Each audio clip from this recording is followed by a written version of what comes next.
Hello, hi.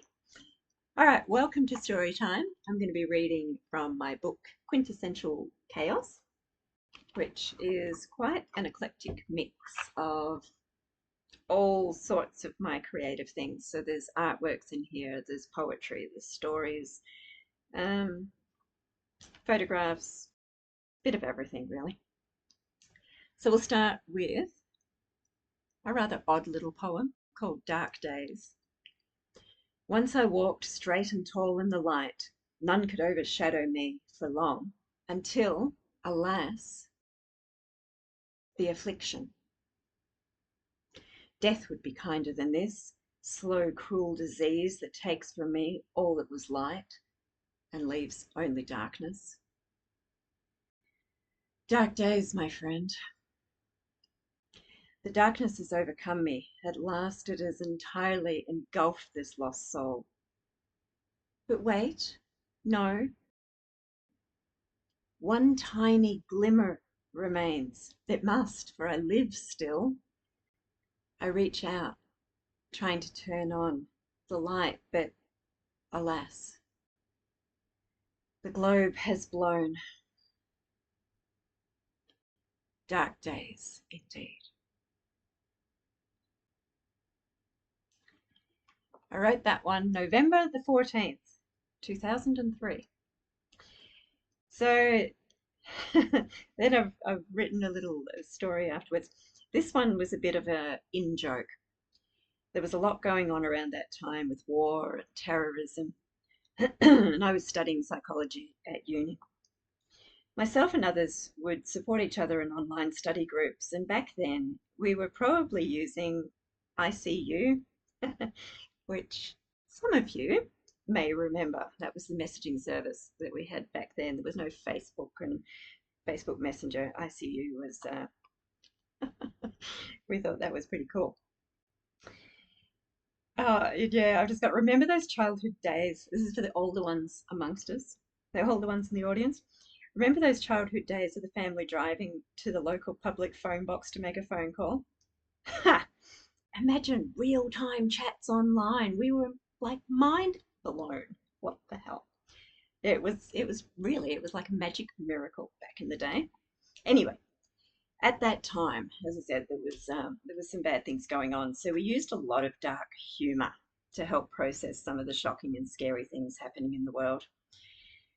Often we would narrate stories back and forward on ICU, and all sorts of ridiculous tales would build up. And Dark Days indeed became a bit of a catch cry, just in our sort of study group, I suppose.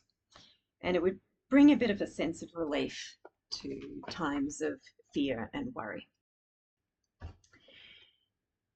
So before we leave the early messenger services in the dark days, I'm going to share a little story which my children found this hilarious. I didn't at the time.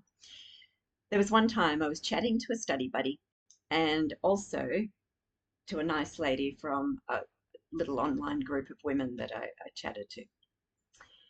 So the online group, some of you listening may even be in the group. We were united by the struggle to manage home routines, children, work, and general organisation of our lives.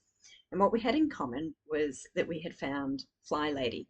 If you haven't heard of Fly Lady, it's basically a home organisation system. 15 minutes a day to organise your life. So look her up online if you're interested. It's very effective. Great way to get your home under control in just 15 minutes a day. 15 minutes. Everyone's got 15 minutes, right?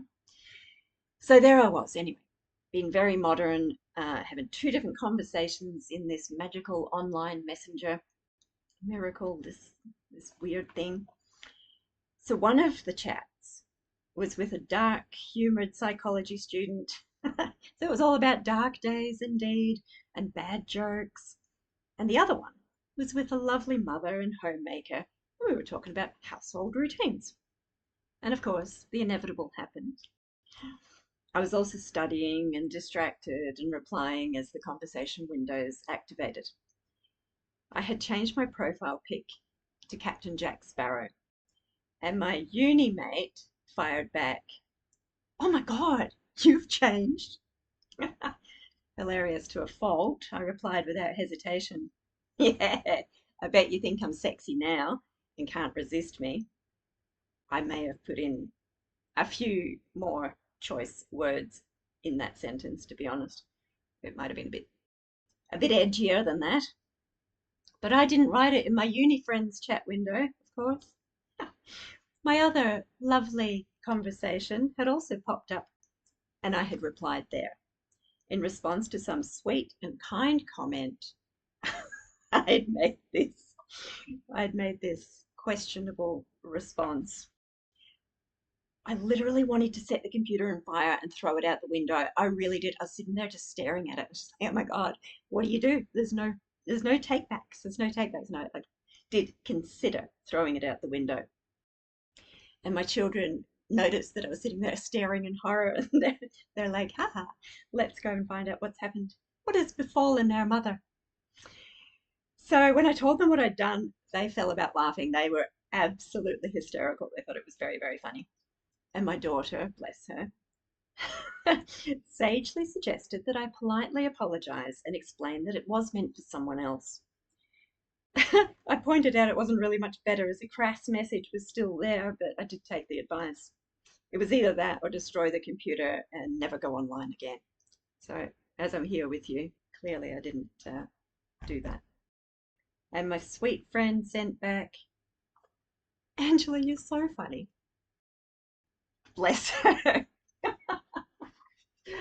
Oh my God. If you've ever had one of those moments, you'll relate to that moment of absolute horror where you desperately want to take something back. You sent an email to the wrong person or whatever it is that you've done.